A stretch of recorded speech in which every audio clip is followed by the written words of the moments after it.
Hai kawan, jumpa lagi. Welcome to Yasmin Alfat Channel bersama Jarum Waktu, Mr. Wan. Salam. Baik kawan, mungkin nama ini begitu asing di telinga kita. Namun kehadirannya sudah mencapai 300 tahun sebelum Masehi. Suiseki. Ya, Suiseki. Sui atau air dan seki atau batu. Yang artinya batu yang terkikis oleh air ribuan bahkan jutaan tahun sehingga membentuk sebuah objek. Suiseki ini pertama kali ditemukan oleh Cina. Kira-kira pada abad 300 tahun sebelum Masehi. Pada masa dinasti Tang. Dan Suiseki ini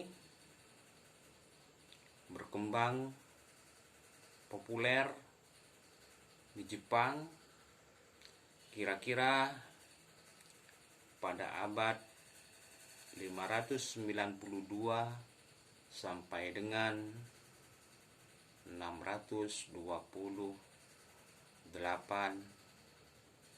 sebelum Masehi. Ketika itu pemaisuri Jepang Seiko menerima anugerah penghargaan Suiseki dari Kaisar Kerajaan Cina. Dan Suiseki ini meluas hingga Korea, bahkan Eropa, dan akhirnya seluruh dunia, termasuk juga Indonesia. Baik kawan, Suiseki ini banyak sebutannya. Di antaranya kalau di Cina itu disebut dengan sanse atau batu yang indah. Dan di Jepang itu disebut dengan Suiseki. Dan di Korea itu disebut dengan Suiseok.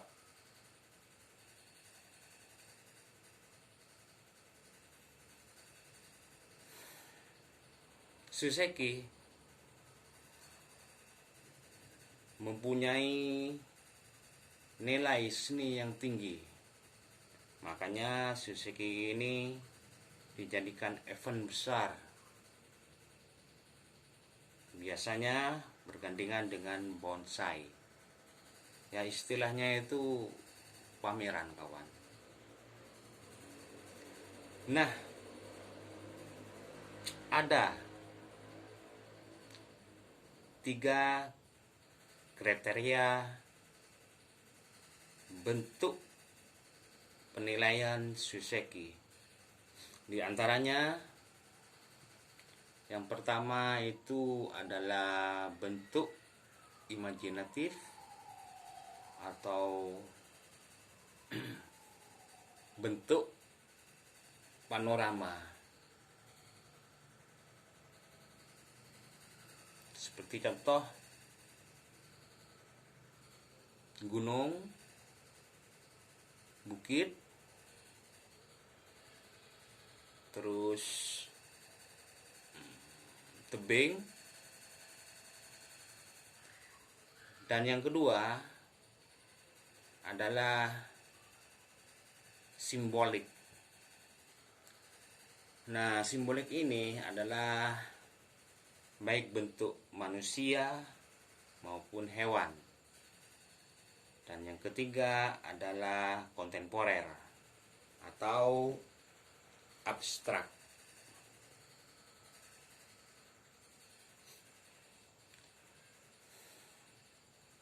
Baik kawan, dan untuk biasanya Shuiseki itu untuk mempercantik Shuiseki itu biasanya dikasih tatakan kayak gini kawan. Dan tatakan itu biasanya berupa antara lain berupa alas kayu atau yang disebut dengan daise. Yang kedua adalah nampan tanah yang disebut dengan suiban. Dan yang ketiga adalah mangkok keramik atau logam yang disebut dengan doban. Nah, seperti koleksi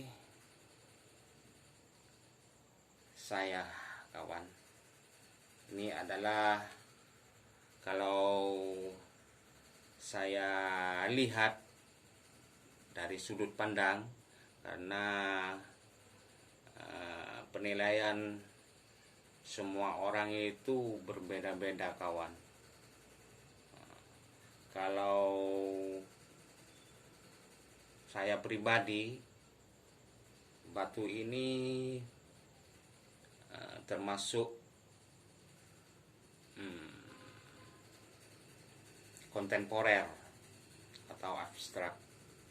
Meskipun di sini terbentuk, maksudnya di sini ada kepala, ada mata, ada hidung, ada mulut.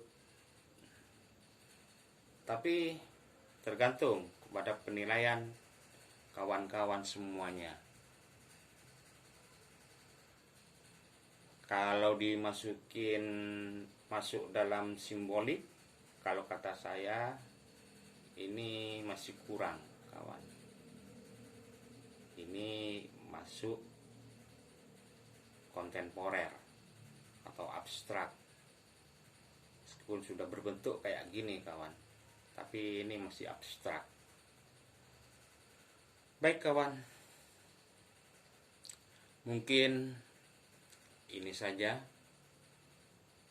Lain waktu kita sambung kembali, karena keindahan Shuiseki itu tidak akan punah ditelan zaman. Subscribe, like, ribuan terima kasih saya haturkan, dan bersama Jarum Waktu Mr. One, sampai jumpa di episode selanjutnya. Bye.